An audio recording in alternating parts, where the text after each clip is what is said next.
تہجد فرض نمازوں کے بعد سب سے افضل نماز، اور ناظرین یہ خاص دعاؤں کی قبولیت کا وقت۔ اللہ اکبر، تہجد پڑھ کے جو دعا مانگنے کا مزہ آتا ہے، اللہ کرے ہم ایسی دعائیں مانگنے والے بن جائیں کہ میں جانوں میرا رب اللہ اکیلے میں جا نماز بچھائیں، رات کا پہر ہو، ہاتھ اٹھیں اور آنسو بہیں، یقین کریں یہ وہ وقت ہے آپ جو مانگیں گے عطا کیے اللہ۔ اور نبی پاک بھی رات کو اٹھ کر دعائیں مانگتے گر گئے۔ اگر آپ بھی چاہتے ہیں نا آپ کی دعائیں قبول ہو، کئی لوگ کہتے ہیں، ملتے بھی ہیں، حضرت دعا قبول نہیں ہوتی، کعبے کے سامنے بھی دعا کی ہم نے، مدینے میں بھی دعا کی، فلاں جگہ بھی دعا کرائی، دعا قبول نہیں ہوتی۔ چیک کیجئے روزی حلال ہے یا حرام ہے۔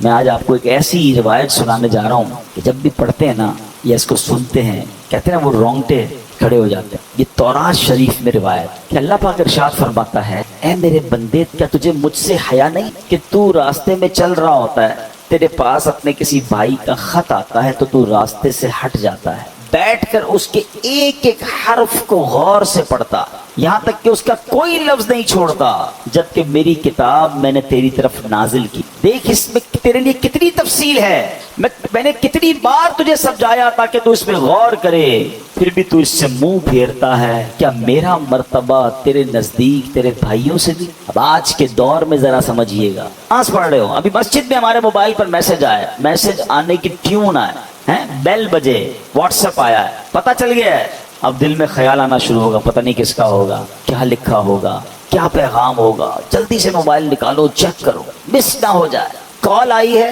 فوراً دیکھیں گے کس کی آئی ہے، غور کیجئے۔ اللہ فرما رہا ہے کتنی حقیقت بات ہے کہ ہم مسجد میں، نماز میں، سفر میں، ٹریول میں میسج آئے چھوڑتے نہیں۔ یہی تو بات تورات میں فرمائی نا کہ تیرے بھائی کا تیرے پاس خط آیا، پیغام آیا تو اس راستے سے رک جاتا ہے، ایک ایک حرف بغور پڑتا ہے۔ اور میں نے جو تجھ پر کتاب نازل کی تیرے پاس اس کے لیے ٹائم ہے۔ کتنی ہدایت کی باتیں ہیں، کتنا تجھے اس میں سمجھایا ہے، کتنا تجھے بتایا ہے۔ پھر اگلا جملہ جو آخری جملہ ہے نا وہ ہلا دیتا ہے کہ رب فرماتا ہے کہ میرا مرتبہ تیرے نزدیک تیرے بھائیوں سے بھی کم، ہماری فیملی سے بھی کم ہمارے پاس اللہ کا مرتبہ ہو گیا۔ معاذ اللہ، فیملی کا میسج مس نہیں کرتے، باس کا میسج مس نہیں کرتے، دوستوں کا میسج مس نہیں کرتے، رات کو آدھی رات کو اٹھ کر بھی موبائل چیک کرتے ہیں۔ قرآن بھی تو میسج ہے نا، اور اللہ کا میسج راہ نجات ہے، راہ ہدایت ہے، کتنے خزانے ہیں ہمارے لیے۔ اچھا میں اور آپ واٹس ایپ پڑھیں، ہر واٹس ایپ پڑھنے کا تو ثواب نہیں نا، قرآن جتنا پڑھے ثواب ہے، ہر لفظ پر ثواب ہے۔ اور برکتیں کیسی ہیں، اللہ اکبر اللہ اکبر۔ ایک صحابی ہے حضرت ثابت بن قیس، ان کا گھر جو ہے رات کے وقت ان کا گھر ایسے چمکتا تھا جیسے روشن چراغ چمکتا۔ اس زمانے میں تو بجلی کا انتظام نہیں تھا، تو لوگوں نے نبی پاک سے تذکرہ کیا کہ حضور ثابت بن قیس کا گھر پورے محلے میں چمکتا رہتا ہے چراغ کی طرح۔ تو نبی پاک نے پتہ کیا فرمایا، ثابت بن قیس ضرور رات کو سورہ بقرہ کی تلاوت۔ صحابہ نے آ کے پوچھا کیا ایسا ہی ہے؟ کہتے ہاں میں روز رات کو سورہ بقرہ کی تلاوت۔ یعنی اب غور کریں کہ قرآن پڑھنے پر ثواب، برکتوں کا نزول، فرشتوں کا نزول، ہدایت الگ مل رہی ہے، گائیڈنس الگ مل رہی ہے، but we have no time to read Quran and have no time to understand Quran. لیکن جو میسیجز آ رہے ہیں، جو ای میلز آ رہی ہیں، جو واٹس ایپ آ رہے ہیں، سب پڑھ رہے ہیں، سب دیکھ رہے ہیں، مس نہ ہو جائے۔ کتنی بڑی بات کہ اللہ کے پیغام کے لیے وقت ہے۔ ہم مسلمان ہیں، ہم کیا یہ جواب دے سکیں گے قیامت کے دن کہ اللہ بڑا بیزی تھا، ٹائم نہیں تھا، بیزی لائف تھی، فیملی لائف تھی؟ نہیں میرے پیارے، اس کو محسوس کی۔ الاخدود کے بارے میں مفسرین کا اختلاف ہے کہ یہ کون لوگ تھے اور ان کا کیا واقعہ تھا۔ اس بارے میں حضرت صہیب رضی اللہ تعالیٰ عنہ سے روایت ہے کہ اگلی امتوں میں ایک بادشاہ تھا جو خدائی کا دعویٰ کرتا تھا، اور ایک جادوگر اس کے دربار کا بہت ہی مقرب تھا۔ ایک دن جادوگر نے بادشاہ سے کہا کہ میں اب بوڑھا ہو چکا ہوں، لہٰذا تم ایک لڑکے کو میرے پاس بھیج دو تاکہ میں اس کو اپنا جادو سکھا دوں۔ چنانچہ بادشاہ نے ایک ہوشیار لڑکے کو جادوگر کے پاس بھیج دیا۔ لڑکا روزانہ جادوگر کے پاس آنے جانے لگا، لیکن راستے میں ایک ایماندار راہب رہتا تھا۔ لڑکا ایک دن اس راہب کے ساتھ بیٹھا، وہ راہب ایمان والا تھا، اس کی باتیں لڑکے کو بہت پسند آ گئی۔ چنانچہ لڑکا جادوگر کے پاس جانے آنے میں روزانہ اس بزرگ کے پاس بیٹھنے لگا۔ ایک دن لڑکے نے دیکھا کہ ایک بڑا مہیب جانور، بڑا خطرناک سا جانور جو ہے راستے میں کھڑا ہے۔ اب اس نے کہا کہ آج یہ فیصلہ ہو جائے گا کہ جادوگر افضل ہے یا وہ بزرگ جن کے پاس میں بیٹھتا ہوں جو اللہ اور اس کے دین کی باتیں کرتے ہیں۔ چنانچہ لڑکے نے ایک پتھر اٹھا کر یہ دعا مانگی کہ یا اللہ عز و جل، اگر تیرے دربار میں اس بزرگ کا، اس راہب کا مذہب جادوگر سے زیادہ مقبول و محبوب ہو تو اس جانور کو اسی پتھر سے مقتول کر دے۔ یہ دعا کر کے اس لڑکے نے جب اس اتنے بڑے جانور کو پتھر مارا تو بہت بڑا جانور ایک چھوٹے سے پتھر سے قتل ہو کر مر گیا، لوگوں کا راستہ کھل گیا۔ لڑکے نے اس بزرگ کو جا کر یہ پورا واقعہ بیان کیا تو راہب نے کہا کہ اے لڑکے، خدا عز و جل کے دربار میں تیرا مرتبہ بہت بلند ہو گیا ہے، لہٰذا اب تو ان قریب امتحان میں ڈالا جائے گا، اس لیے کسی کو میرا پتہ نہ بتانا اور امتحان کے وقت صبر کرنا۔ اس کے بعد یہ لڑکا اس قدر صاحب کرامت ہو گیا کہ اس کی دعاؤں سے مادر زاد اندھے اور کوڑی شفا پانے لگے۔ رفتہ رفتہ بادشاہ کے دربار میں بھی اس کا چرچا ہونے لگا۔ بادشاہ کا ایک بڑا ہی مقرب ہم نشین تھا جو بادشاہ کا بڑا قریبی ساتھی تھا، وہ اندھا ہو گیا۔ اس لڑکے کے پاس بہت سارے ہدیے، بہت سارے گفٹس، تحائف لے کر آیا اور اپنی بصارت کے لیے دعا کا طالب ہوا کہ دعا کر دیں میری آنکھیں آ جائیں۔ تو اب لڑکے نے کہا کہ اگر تو اللہ تبارک و تعالیٰ پر ایمان لے آئے تو میں تیرے لیے دعا کروں گا۔ چنانچہ وہ ایمان لے آیا اور لڑکے نے اس کے لیے دعا کر دی، فوراً ہی وہ آنکھ والا ہو گیا اور بادشاہ کے دربار میں گیا تو بادشاہ نے پوچھا کہ تمہاری آنکھوں میں بصارت کیسے آ گئی، آنکھیں کیسے آ گئی؟ تو اس کے بڑے قریبی ساتھی نے کہا کہ میرے رب نے مجھے بصارت عطا فرمائی۔ بادشاہ غضبناک ہو گیا اور کہنے لگا کہ میرے سوا بھی کوئی تیرا رب ہے؟ تو اس نے کہا ہاں، اللہ تعالیٰ میرا اور تیرا دونوں کا رب ہے۔ تو اب بادشاہ نے اس کو پکڑ لیا، اس کو طرح طرح کی سزائیں دے کر پوچھا کہ یہ باتیں تجھے کس نے بتائی ہیں؟ تو اب اس نے لڑکے کا نام بتا دیا۔ پھر بادشاہ نے اس نوجوان کو قید کر کے اس قدر مارا پیٹا کہ اس نے راہب کا نام بتا دیا، اس بزرگ کا نام بتا دیا۔ بادشاہ نے راہب کو گرفتار کی اور اس کو کہا کہ اپنا عقیدہ چھوڑ دو۔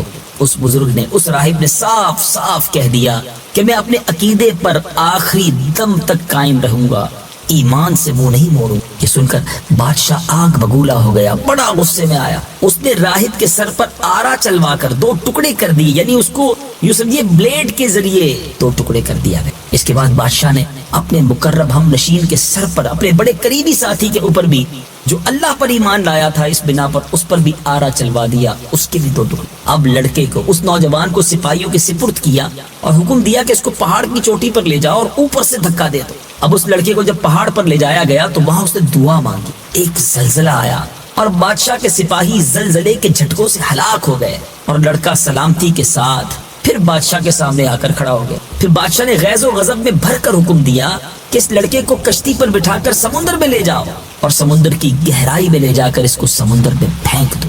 چنانچہ بادشاہ کے سپاہی اس کو کشتی میں بٹھا کر لے گئے۔ کشتی میں جانے کے بعد اس لڑکے نے پھر دعا مانگی تو اب میرے میٹھے اسلامی بھائیوں، وہ کشتی جو تھی وہ غرق ہو گئی پانی میں، سب سپاہی ہلاک ہو گئے۔ لڑکا پھر صحت و سلامتی کے ساتھ بادشاہ کے سامنے آ کر کھڑا ہو گیا۔ بادشاہ حیران رہ گیا کہ کوئی تدبیر کارگر نہیں ہو رہی، اس کو مارنے میں ہم کامیاب نہیں ہو رہے۔ پھر اسی لڑکے نے بادشاہ سے کہا کہ اگر آپ مجھے واقعی شہید کرنا چاہتے ہیں تو صرف ایک ہی صورت، مجھ کو سولی پر چڑھائیں اور یہ پڑھ کر مجھ پر تیر ماریں، بسم اللہ رب الغلام۔ چنانچہ اسی ترکیب سے بادشاہ نے اس لڑکے کو تیر مار کر شہید کر دیا۔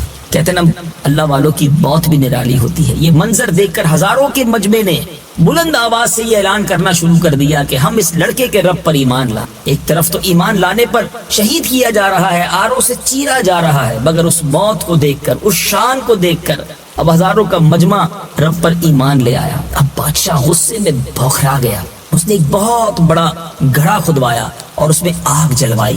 جب آگ کے شعلے خوب بلند ہونے لگے تو ایمانداروں کو پکڑ پکڑ کر اس آگ میں اس نے ڈلوانا شروع کر دیا، یہاں تک کہ 77 مومنین، 77 ایمان والوں کو آگ میں جلا ڈالا گیا۔ آخر میں ایک ایمان والی عورت کو لایا گیا کہ جس کے ہاتھ میں بچہ تھا، گود میں بچہ تھا۔ اب جب بادشاہ نے اس کو بھی آگ میں ڈالنے کا حکم دیا تو وہ عورت کچھ گھبرائی، ماں جو ٹھہری، لیکن اس دودھ پیتے بچے نے کہا، اے میری ماں صبر کر، تو حق پر ہے۔ بچے کی آواز سن کر اس ماں کا جذبہ ایمانی بیدار ہو گیا اور وہ مطمئن ہو گئی۔ پھر ظالم بادشاہ نے اس مومنہ کو اس کے بچے کے ساتھ آگ میں پھینک دیا۔ اے میرے میٹھے اسلامی بھائیو، واقعہ تو بھی آگے بیان کرنا ہے، مگر کیا درس ہے، کیا واقعہ ہے۔ ہم تو گھر بیٹھے مومن بنے، ہمارے ماں باپ مسلمان تھے، ہمارے کانوں نے پہلی آواز اللہ اکبر کی سنی۔ ایسا بھی دور آیا اس دنیا میں کہ کلمہ پڑھنے والوں کو کاٹا گیا، کلمہ پڑھنے والوں کو جلا دیا گیا۔ ہم اپنے ایمان کی کب قدر کریں گے، اللہ کی اس نعمت کا کب شکر ادا کریں گے، اور کب اپنے اس ایمان کی سلامتی کی فکر کریں گے۔ اے میرے میٹھے اسلامی بھائیوں، ہم بڑے خوش نصیب ہیں جنہیں ایمان ملا ہے۔ نبی پاک علیہ الصلوۃ والسلام کی امت میں ہمیں شامل کیا گیا ہے۔ اللہ کا اس نعمت پر خوب شکر بھی ادا کیجیے اور اسی کے شکرانے میں رب کی نافرمانی سے بچیں۔ جس کریم نے ہمیں اتنی آسانی سے ایمان عطا کیا ہے، ہمیں اس کریم کی نافرمانی نہیں کرنی چاہیے۔ آگے چلتے ہیں اس واقعے میں کہ بادشاہ اور اس کے ساتھی جو تھے اس گھڑے کے کنارے مومنین کے آگ میں جلنے کا منظر کرسیوں پر بیٹھ کر دیکھ رہے تھے اور اپنی کامیابیوں پر خوشی منا رہے، کہہ لگا رہے تھے۔ ایک دم قہر الہی نے ظالموں کو اپنی گرفت میں لے لی۔ وہ اس طرح کہ خندق کے آگ کے شعلے اس قدر بھڑک کر بلند ہوئے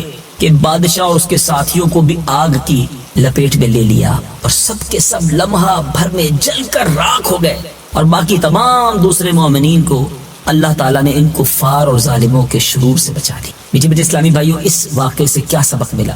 عموماً خدا کی طرف سے امتحان ہوا کرتا ہے، اور بوقت امتحان مومنین کو بلاؤں اور مصیبتوں پر صابر و شاکر رہنا ہی ان کے امتحان کی کامیابی ہوتا ہے۔ یہ بھی معلوم ہوا کہ ایمان کامل کی نشانی یہی ہے کہ راہ خدا میں جو مشکلات آئیں، جو پریشانی آئے، ان مصیبتوں اور تکلیفوں سے گھبرا کر کبھی تذبذب میں، ہیزیٹیشن میں مبتلا نہیں ہوتے، بلکہ مومن خواہ پھولوں کے ہار کے نیچے ہو یا تلوار کے وار کے نیچے ہو، پانی میں غرق کیا جائے یا آگ کے شعلوں میں جلایا جائے، ہر حال میں بہر صورت وہ اپنے ایمان پر استقامت و استقلال کے ساتھ پہاڑ کی طرح قائم رہتا ہے، اور اس کا خاتمہ ایمان پر ہی ہوتا ہے۔ یہ وہ سعادت عظمی ہے جس کو نصیب ہو جائے اس کی خوش بختیوں کی معراج ہو جاتی ہے، اور وہ خدا عز و جل اور اس کے رسول علیہ الصلوۃ والسلام کی بارگاہ میں وہ قرب حاصل کر لیتا ہے کہ آسمانوں کے فرشتے اس کے اعلیٰ مراتب کی سر بلندیوں کے مداح اور ثناخواں بن جاتے ہیں۔ اللہ مجھے بھی آپ کو بھی جوش ایمانی نصیب فرمائے، ایمان کی قدر کرنا نصیب فرمائے، قرآن پاک پڑھنا اور اسے سمجھنے کا جذبہ نصیب فرمائے۔ حضرت آدم کے ہر بار حوا رضانہ کے جب پریگننٹ حمل ہوتا تھا، خدا پیدا ایک لڑکی، دیکھیں اللہ نے اس نسل انسانی کو کس اپنے حکمت بھرے انداز میں چلایا۔ ہر حمل میں ایک لڑکا پیدا ہوتا، ایک لڑکی پیدا، اور جب اگلے حمل میں ایک اور لڑکا لڑکی پیدا تو ان کا آپس میں نکاح ہو سکتا تھا۔ یعنی مثال کے طور پہ ایک باری میں جو لڑکا اور لڑکی پیدا ہوتے وہ بھائی بہن ہیں، مگر اگلی باری میں جو لڑکا لڑکی پیدا ہوتے ان کے بھائی بہن اس حوالے سے نہیں ہوتے تھے، نکاح جائز تھا، اور یہ اس زمانے کی شریعت میں جائز تھا، اور اس لیے ضروری تھا کہ اسی سے نسلیں آگے بڑھنا تھا۔ اب اللہ کی شان دیکھیں کہ حضرت آدم علیہ السلام کے جو دو بیٹے تھے، قابیل اور حابیل، پہلے قابیل پیدا ہوتا، اچھا قابیل کے ساتھ معاملہ یہ تھا کہ اس کے ساتھ جو لڑکی پیدا اس کا نام جو تھا وہ بڑی خوبصورت تھی۔ حابیل کے ساتھ جو لڑکی پیدا وہ لیلی۔ اب جب دونوں بڑے ہو گئے، اسی شریعت کے قانون کے مطابق حضرت آدم علیہ السلام تمہارا نکاح لیزا سے، اور حابیل کو کہا کہ نکاح اکلیما سے ہو۔ حابیل کہ میرا نکاح تو اکلیما نے ساتھ پیدا، تمہاری بہن ہے، تمہارا اس سے تو آپ کا بنایا ہوا اصول ہے نا، میں نے نکاح کرنا ہے تو اکلیما سے ہی کر۔ اب حضرت آدم علیہ نبی بھائی اپنی قربانیاں اللہ کی بارگاہ میں قربانی پیش کرتے ہیں، جس کی قربانی قبول ہو جائے گی، ہم سمجھے بات مان لی۔ اب کیا ہوا، اس زمانے پیش قبول کیسے ہوتا تھا؟ قربانی آسمان سے آگ، صدقے کو اس کو آگ لے کر چلی جاتی۔ سرکار دو عالم امت پر ایک اور مہربانی دی، بہت ساری مہربانی، ایک مہربانی ہمارا صدقہ، ہماری قربانی ہم خود بھی استعمال کرتے ہیں، ہم آپس میں غریبوں میں بانٹ دیتے ہیں۔ ہماری قربانی کو آگ نہیں کھاتی، ورنہ پہلے جو بھی چیز پیش کی جاتی تھی وہ آگ لے جاتی تھی۔ بات کو ہم آج کل کیا کرتے ہیں؟ صدقہ غریبوں میں بانٹ دیتے ہیں، رشتہ داروں میں بانٹ دیتے ہیں، قربانی کرتے خود بھی کھاتے دوسرے لوگ بھی کھاتے ہیں۔ ایسا نہیں تھا پہلے، یہ بھی اس امت پر مہربانی کی۔ تو بہرحال اب کیا ہوا کہ دونوں نے اپنی اپنی قربانی پیش کی۔ قابیل جو تھے وہ بکری، قابیل اناج کا ایک ڈھیر اس نے رکھ دیا پہاڑ کے اوپر، اور حابیل نے ایک بکری جو تھی وہ رکھ دی۔ اب ایسا ہی ہوا کہ آگ آئی، اور آگ آ کر بکری کو جو ہے وہ لے گئی اور قابیل کے گندم کو چھوڑ دی۔ مطلب یہ ہوا کہ حابیل قربانی قبول ہو گئی اور حضرت آدم نے یہ ایما کا حقدار ہے۔ یہ فیصلہ تو آپ نے سنا دیا، مگر اب قابیل جو بھائی تھا اس کے دل میں اپنے بھائی حسد ہے۔ یہ وہ لڑکی ہے جس سے مجھے شادی کرنی تھی، اس کو مل گئی، اور بالآخر اس حسد کی بنا پر قابیل اس دنیا میں سب سے پہلا اگر قتل ہوا ہے بھائی نے اپنے، اور وجہ کیا بنی؟ حسد وجہ بنی۔ حسد کیوں ہوا؟ اس سب باتوں کو سمجھنا ہے۔ ایک بندہ جو ہے مردود ہو گیا تکبر کی وجہ سے، حسد کی وجہ، دوسرا بھائی نے بھائی کو قتل کیا حسد کی وجہ سے۔ عورت سمجھنی یہ باتیں، یہ پرانے گناہ ہیں، یہ کتنے بڑے فتنے ہیں جو آج بھی مسلمانوں کے دلوں میں بس رہے ہیں، اور اسے بات کا مضمون ملتا ہے کہ جب تک دنیا میں کوئی بھی قتل ناحق کیا جائے گا اس کا گناہ جو ہے قتل کرنے والے کو تو ملے گا ہی، قابیل کو بھی ملے، کیونکہ اس نے یہ طریقہ ہی۔ ایک اور بات سیکھنے کو ملی کہ جو